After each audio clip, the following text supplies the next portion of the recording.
Herkese merhaba. Bugün videomuzun son bölümü dikim aşamasına geldik.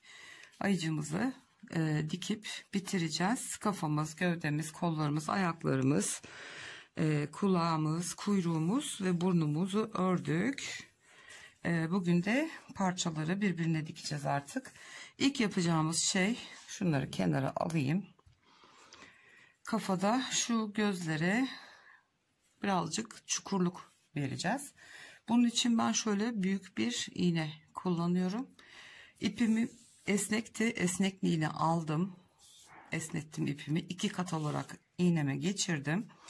Ve şimdi boynun alt kısmından, hatta birazcık yaklaştırayım görüntüyü.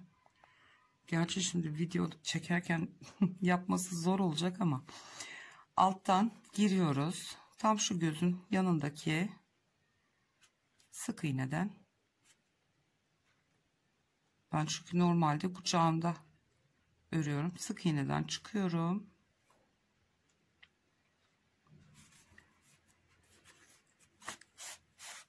ve ipin ucunu boyunda bırakıyoruz, birazcık düğümleyeceğiz. Sonra tam karşısındaki hizadan batıp diğer gözün iç kısmından çıkıyorum.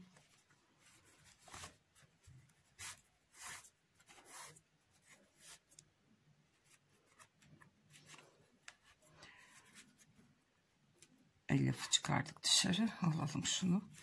Evet, şimdi yine aynı sıradan tam karşısına batıyorum ve boyundan tekrar geri çıkartıyorum iğnemi.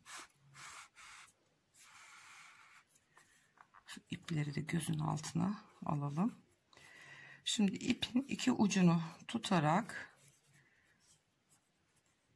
güzelce şu şekilde hem bastıracağım hem de iplerimi çekeceğim. Hafif bir çukurluk vereceğiz buraya.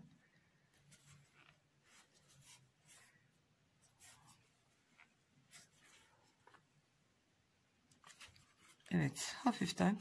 Şimdi bu zamanla birazcık da esneyeceği için fazladan sıkabilirim. Şimdi bunu güzel düğümleyeceğiz. Tabii kaçırmamam gerekiyor. Geri ipi bıraktığım zaman geri boşluyor. O yüzden düğüm atarken tekrar birazcık sıkıştırıp o şekilde düğümlersek iyi olacak. 3-4 kere düğümleyelim bunu buradan.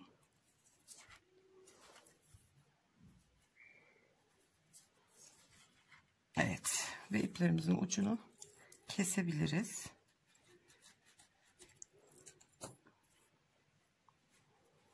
Evet, ilk işlemimizi yaptık. Şimdi kaşlarını hemen işleyelim. Uzun iğneyi bırakıyorum. Daha kısa bir iğne ve kahverengi ipliğimi alıyorum. Kaşlarını da hemen işleyelim.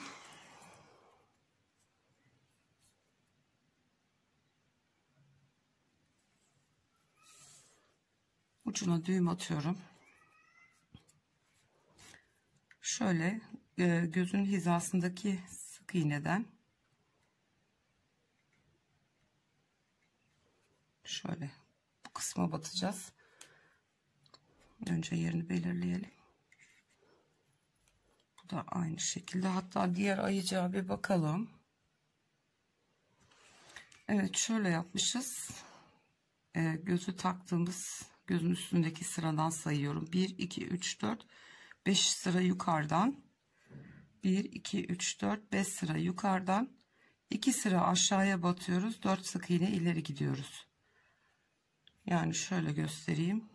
Şu hizayı sayarsak, şu sıra gözün yanındaki hizadan geliyoruz.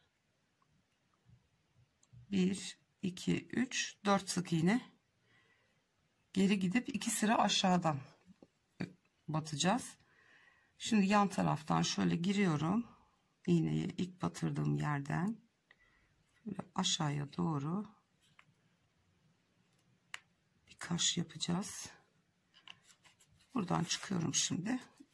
Çektiğim zaman düğüm içeride kalıyor. ve şöyle belirlediğim yere batıyorum. Şimdi tam bunun göz hizasında, karşısı gene şu gözün kenarından şuraya ve 2 sıra aşağıya 4 sık iğne ileri. Arasında 1 2 3 4 5 6 7 tane sık iğne kalmış.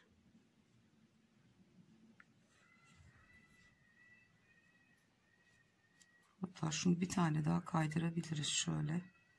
Şuradan. Bunu da 1 2 3 4 sık iğne, tamam. Şimdi 2 sıra aşağı inip 4 sık iğne geri battık. 3 4 şöyle bakalım.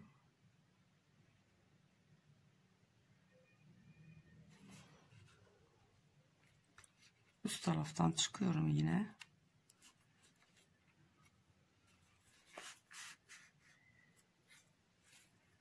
Ve belirlediğim yere 4 sık iğne ileriye batıyorum. Bakalım aynı boy mu oluyor? Evet.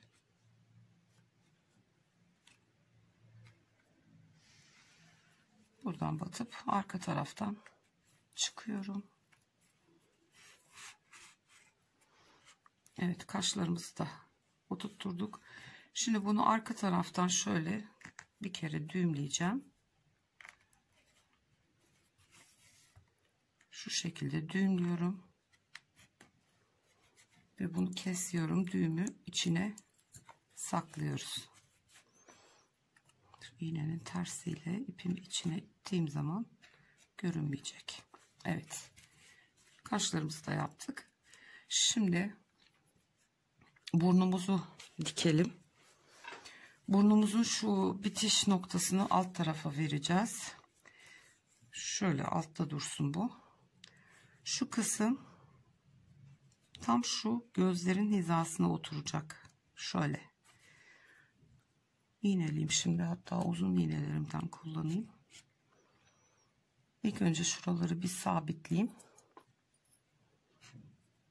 Çünkü tam şu gözlerin dibinde olması gerekiyor bunun gibi. O yüzden önce buraları oturtturalım. Dikiş işlemi biraz uğraştırıyor. Şimdi tam yuvarlak dikmeyeceğiz. Şöyle alt taraftan biraz yukarıya doğru içine elyaf da dolduracağımız için alttan da şu kısmı sabitleyelim. Yani biraz ovalimsi bir şekil vereceğiz. Şu yanları da böyle iğneleyelim. Biraz diktikten sonra kapatmadan önce elyaf dolduracağız biraz içine. Oval şeklimizi bozmadan iğnelerimizi koyalım. Evet. Şimdi tabii bir şeye benzemiyor ama dikilince güzel olacak. Şimdi ipliğimi takıyorum iğneme. Ben uzun iğneyle çok rahat dikiyorum. İstediğim gibi şey yapabiliyorum. Rahat hareket edebiliyorum uzun iğne olunca. Küçük iğne tutup çekmesi zor oluyor. Elime batırıyorum.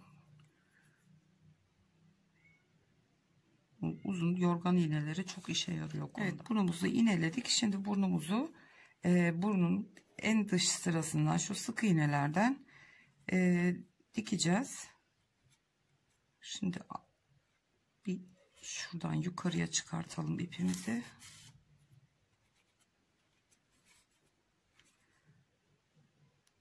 Şimdi şu şekilde minik minik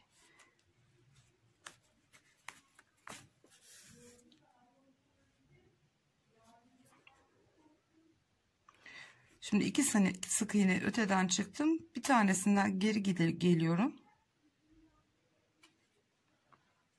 1-2 sık iğne öteden çıkıyorum. Bu şekilde batmak daha rahat oluyor.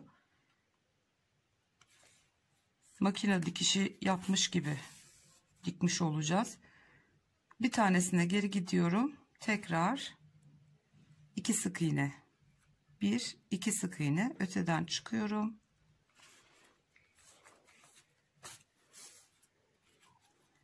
Atladığımız sık iğneden batıyoruz bu sefer. Yine 2 sık iğne öteden çıkıyorum.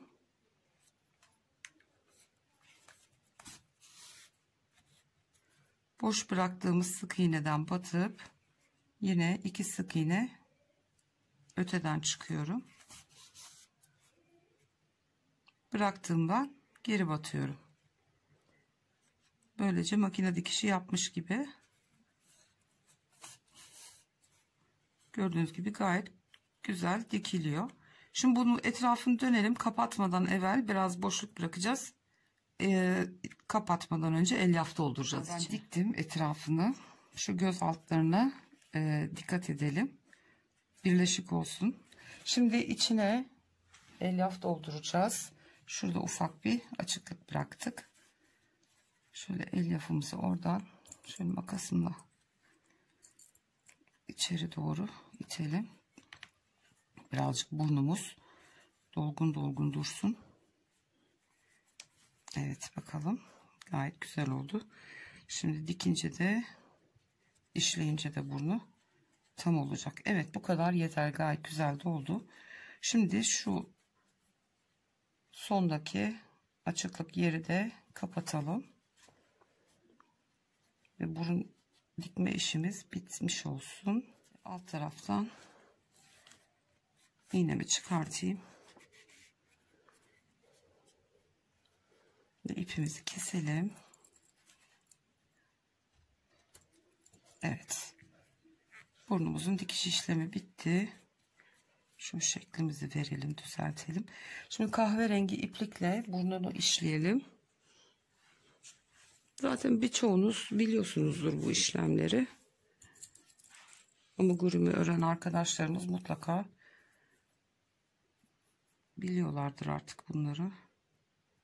Ben hani yeni başlayan arkadaşlarımız varsa diye göstermek amaçlı. Şimdi burnumuzu şu ilk sıra değil, ikinci sıradan şöyle bir yerini belirleyelim. Şu tam merkez noktadan 1 2 üçüncüsünü tam şöyle göz kararı yapıyorum ben. Şu üçgene işleyeceğiz.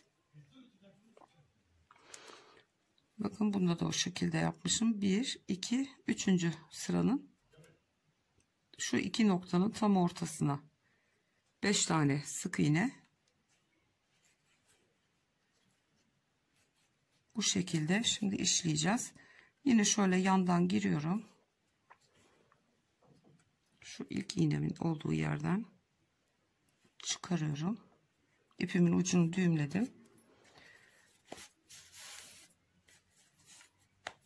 Çektiğimizde düğüm içeride kayboluyor. Şimdi ilk önce şu üçgenimizi belirleyelim. Evet. Şu orta noktamız, buradan çıkıyoruz.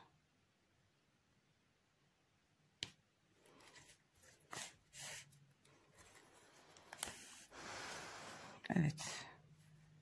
Şimdi kenar hatlarını belirleyelim. Diğer taraftan çıkıyorum. Tekrar orta noktaya batıyorum. Ve şimdi bu üçgenin içerisine hiç aralık kalmayacak şekilde şöyle sık sık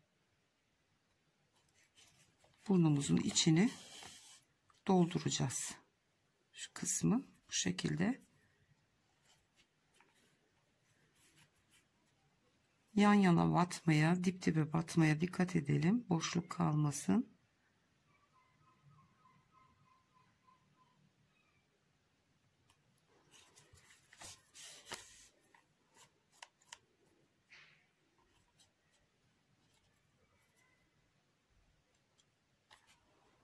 Evet, bu şekilde burnumuzu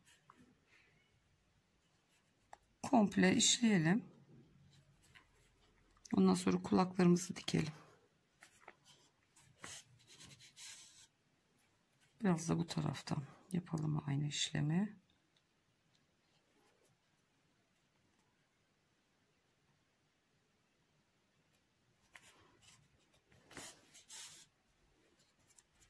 Evet, böyle bu şekilde burnumuzu doldurup geliyoruz. Evet arkadaşlar, ben şimdi doldurdum burnumu. Son artık orta yerde kapatıyorum. Şimdi tam şu kenardan çıkıyorum gene. Şu kısımdaki şu görüntüyü kapatmak için bir iki kere buradan üstünden geçelim.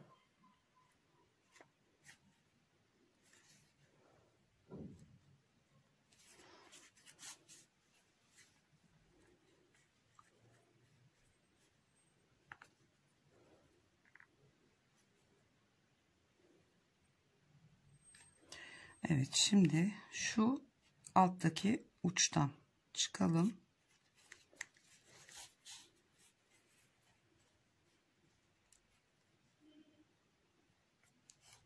Evet, gayet güzel kapandı burnumuz. Şimdi burada alt tarafa bunu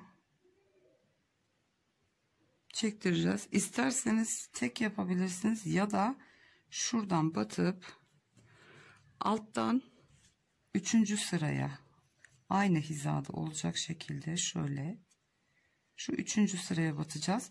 Önce isterseniz şu ortadaki merkez noktaya bir batalım. Alttan çıkalım. Şu üstteki çekince şimdi şu üstteki kısım attığımız dikişler gerilecek. O yüzden önce şunu bir kere belirleyelim. Tekrar aynı noktaya batalım. Şöyle alttan çıkartalım iğnemizi.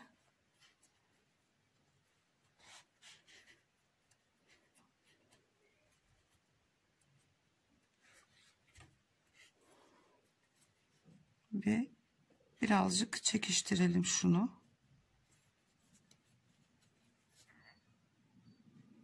Evet. Ağzımız tamam. Bollaşmasın diye tekrar şu tam kenardan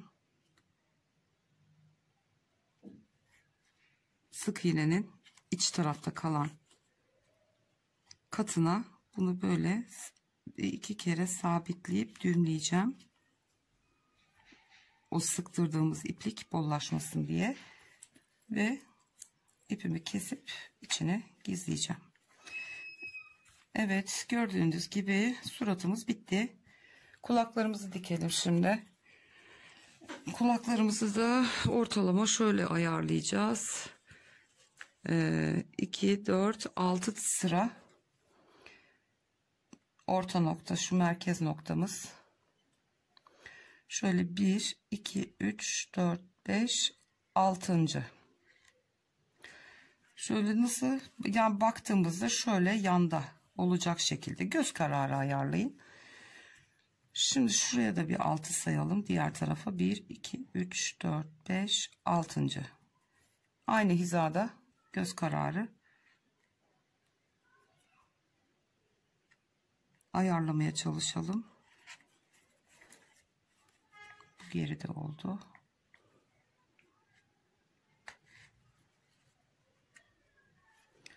Evet, şöyle buradan düz dikelim.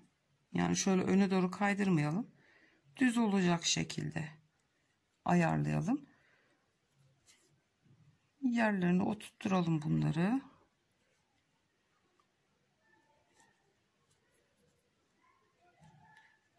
Evet, bu ilki.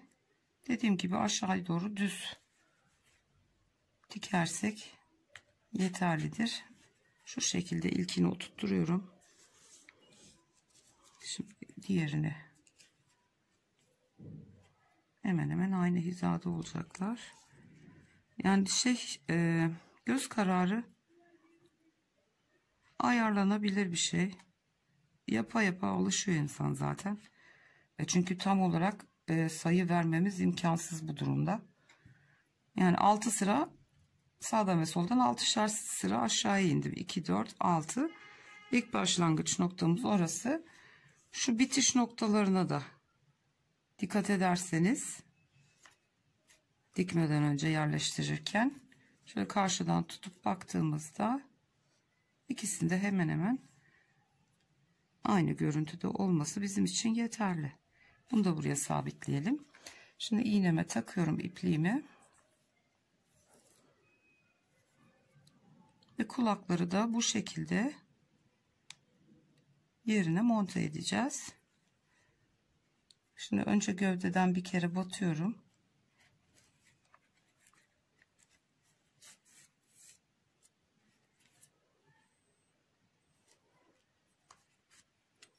Tam şu ilk uç noktadan,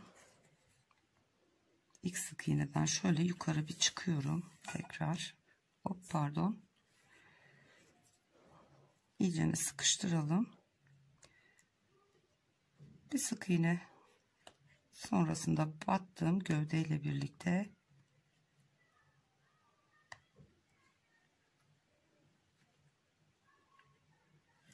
şu şekilde çıkıyorum.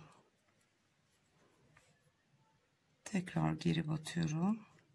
2 sık iğne öteden çıkıyorum. Burunda yaptığımız gibi atladığımız sık iğneden batıyorum bu sefer.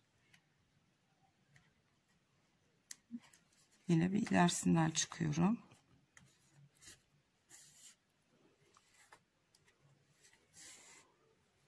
Bu şekilde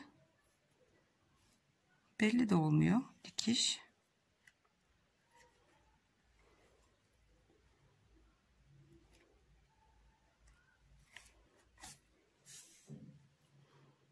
Herkesin işte kendine göre bir yöntemi oluyor.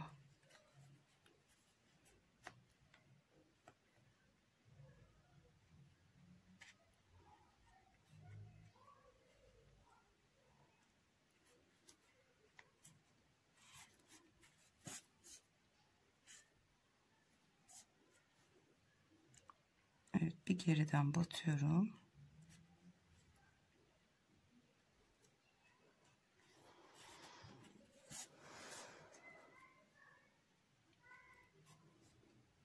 Yani bildiğimiz makine dikişi. İğne vardı. Bakın ne kadar güzel durdu. Sık iğnenin zincirleri görünüyor sadece. Hiç dikişimiz belli olmuyor. Şimdi sona geldiğimizde tam şu köşe noktadan da bir kere batmak istiyorum. Şimdi kulağı kaldırıyorum. Köşe noktadan battım. Şöyle bir kere diğer uca gidiyorum. Hem ipi sabitlemiş olacağız. Şimdi bakın bu köşe tam oturmadı. Şimdi tekrar bir sık iğne ileriden batıp diğer uca tekrar gidiyorum.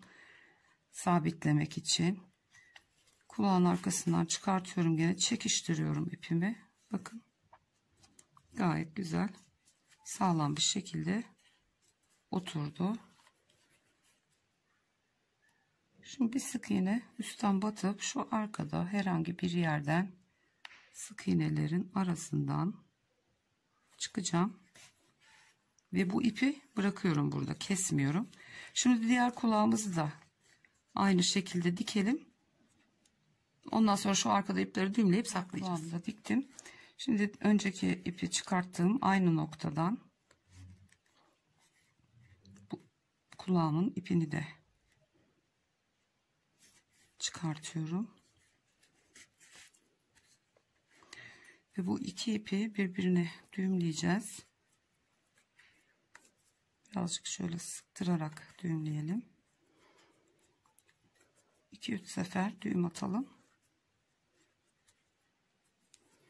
Ve ipimizi kesiyoruz.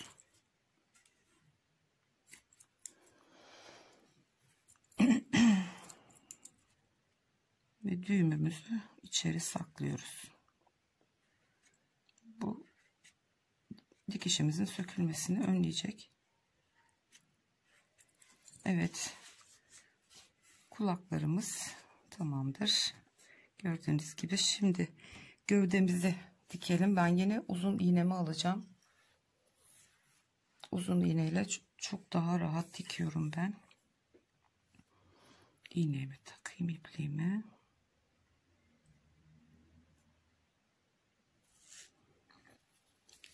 Arkada bırakacağız dikiş yerimizi. Şimdi kollarımız olmadığı için yamuk olma ihtimali yok. Kollar birlikte olsaydı dengeyi ayarlamamız gerekiyordu. O yüzden herhangi bir noktadan başlayabilirsiniz dikmeye. Şöyle tutacağım ben. Şimdi gövdeden şu ilk sıradan, şuradan sık iğneden bu şekilde kafadan ilmeğimi alıyorum.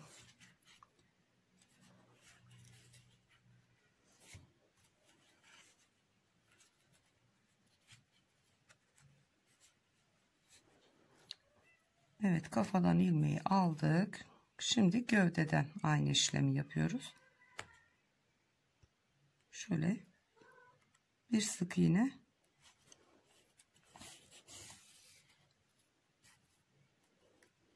şimdi çıktığım yerden batıp bir yandan çıkıyorum. Şöyle göstereyim. Şuradan çıkmıştım. Çıktığım noktadan batıp bir yan sık iğneden çıkıyorum.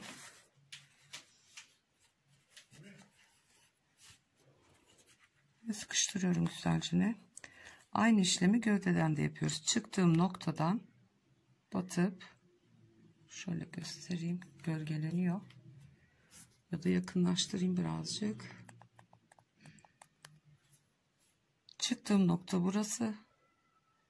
Buradan batıp bir sık iğne ileriden çıkıyorum. İpleri güzel sıkıştıralım. Ayrı kalmasın. Yine kafada çıktığım noktaya batıyorum. Bir ilerisinden çıkıyorum.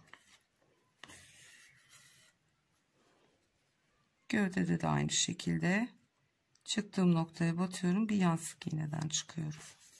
Evet arkadaşlar, ben bitirdim. Bakın. Gayet tertemiz bir dikiş oluyor. Bu şekilde. Hiç belli bile olmuyor. Gördüğünüz gibi. Şimdi bitirdiğinizde ipi ya kafaya doğru ya gövdenin altına doğru bir yere bu şekilde uzatıp ipimizi kesebiliriz. Evet, şimdi kuyruğumuzu da dikelim isterseniz. Ya da o basit bir şey. Şöyle içine birazcık elyaf doldurup bunu şu şekilde, şu başlangıç yerimiz altta kalacak şekilde şöyle arkaya ortalayıp monte edebilirsiniz şöyle. Ondan sonra kol ve bacak. Evet arkadaşlar, kuyruğumuzu da diktim. Şimdi kollarını dikelim. Hemen iğneye geçiriyorum ipliğime.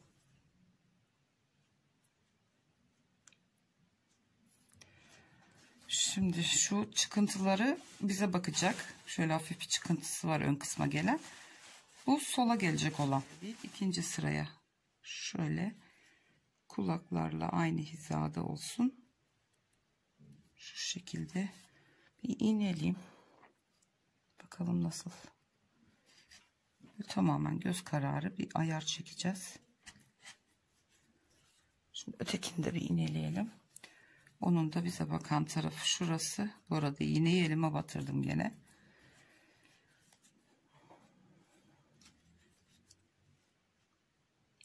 Şöyle ilk değil ikinci sıraya şöyle iğneleyeceğim.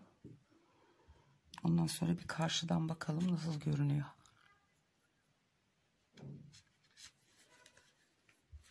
Bakalım. Evet, bunu bir tık öne alabilirim.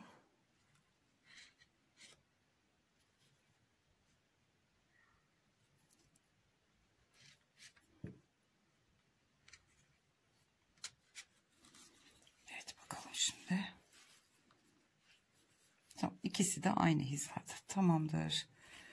Şimdi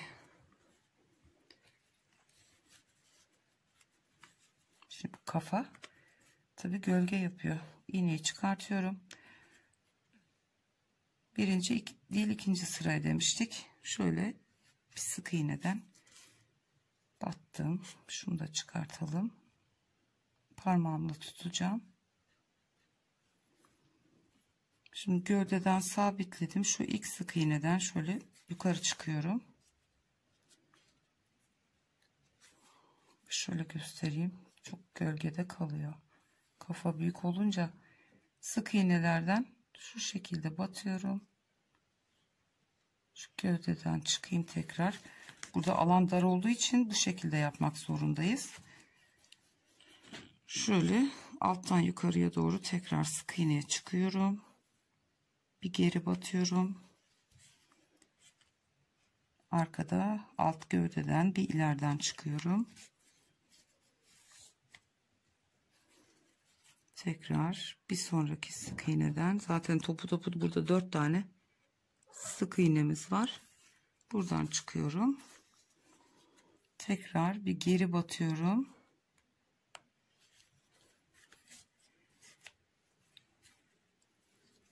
Şimdi tam şu köşeden, kenardan alıp tekrar batıyorum. Bir kere şöyle ön tarafa geliyorum. Kolunun altından bir ileriden batıp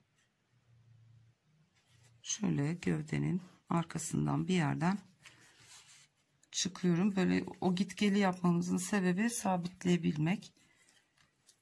Şuradan bir kere de düğümleyelim. Ve kolumuzu diktik. Bu ipimizi içeri saklayacağız. Evet. Şimdi diğer kolumuzu da bu şekilde dikelim. Ondan sonra bacakları dikeceğiz. Evet arkadaşlar. Şimdi kollarımız, kulaklarımız, her şeyimiz bitti. Bir bacaklarımız kaldı. Şimdi onları da dikelim. Şimdi şu kısım, biliyorsunuz dışarı çıkık olan kısım bize bakacak. Bunu bu tarafa yerleştireceğiz. Sırasında söyleyeyim size. Kaçıncı sıraya monte edeceğiz? 2, 4, 6, 8 sıra yukarı sayacağız. Ve monte edeceğiz bacaklarımızı. Kollarla aynı hizada tutalım. 1, 2, 3, 4, 5, 6, 7 ve 8. sıraya, şu sıraya monte edeceğiz. Şimdi dış kısmı bize bakacak. Şöyle kollarla hemen hemen aynı hizada olacak şekilde. Evet, iyidir burası. Şimdi iğneyle şunu tutturalım buraya. Aynı sırada dikmeye dikkat edelim. Şimdi diğerini de, onun da 8 sıra yukarı sayalım. 1, 2, 3, 4, 5, 6, 7, 8. Bakalım aynı sıraya mı denk geldi? Hayır, bir alta ineceğiz. Spiral ördüğümüz için.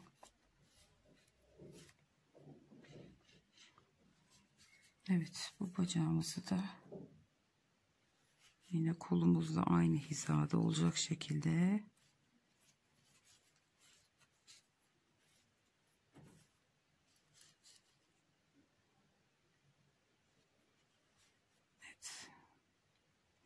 iğneleyip bakalım karşıdan nasıl duracak.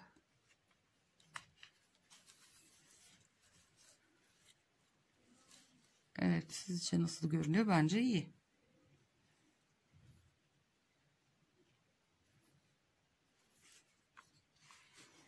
Kaydırmış mıyım? Yok.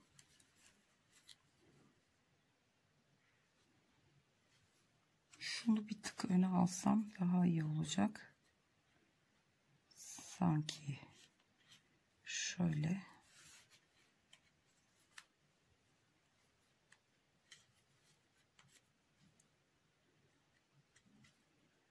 Kolları diktiğimiz gibi aynı şekilde. Evet, şimdi tam oldu. Aynı şekilde dikeceğiz. İğnemi alayım. dikiş kısmı çok oyalıyor insanı. Düzgün oturtturdum mu, oturtturamadım mı, oldu mu, olmadı mı uğraşırken. Evet. Şimdi elimle tutuyorum. İğnemi çıkartayım. İlk önce gövdeden şöyle bir kere batıyoruz. Ve bu ucu buraya sabitliyorum. Alttan şimdi şu ilk sık iğneden çıkacağım. Diğer sık iğneden batıp biraz ilerisinden çıkıyorum. Öbür bacağım düştü bu arada. Şimdi bunu da çıkartalım. Şu şekilde sık iğneye yukarı çıkıyorum. Çok küçük bir alan olduğu için iğne ardını diğer türlü yapamıyoruz. Şimdi diğer sık iğneden batıyorum. Deneyeyim şuradan bir. Heh. Oldu. Şimdi köşeye çıkamayacağız ama bu şekilde alıp köşeden çıkartayım. Gerçekten kamera karşısında bu işleri yapmak çok zor oluyor. Normalde kucağımda diktiğim için öyle rahat oluyordu. Bu şekilde insan zorlanıyor. Evet, şimdi alttan bir çıkalım.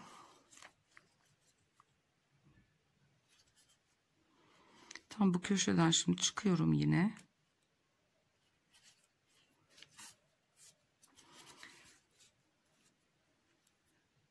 Sık iğne ileriden batıp diğer uca geliyorum. İpi bir kere içinde yürütüyoruz ki sağlam dursun.